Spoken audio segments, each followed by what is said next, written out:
ڈافن village in South China's Shenzhen is well known for its oil painting, with sales of 8,000 painters' works topping $618 million a year. The village's art industry started in 1989, when Hong Kong painter Huang Jiang created a replica assembly line and gradually gathered an army of painters. From imitation to creation, ڈافن village is transitioning from a low-end oil painting workshop cluster to an international art community.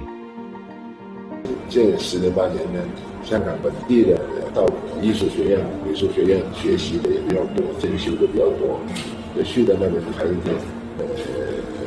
培养了不少的新生力量。I heard that many artists here are creating new things now and innovating and bringing new ideas. So I was very curious about coming to Art shows, see that and learn more about how this is happening. 大分以后的发展的这个形态来讲，我觉得大分应该会成为一个就是国际艺术家都非常愿意在这安居乐业，或者是愿意在这创作生活的一个国际艺术社区。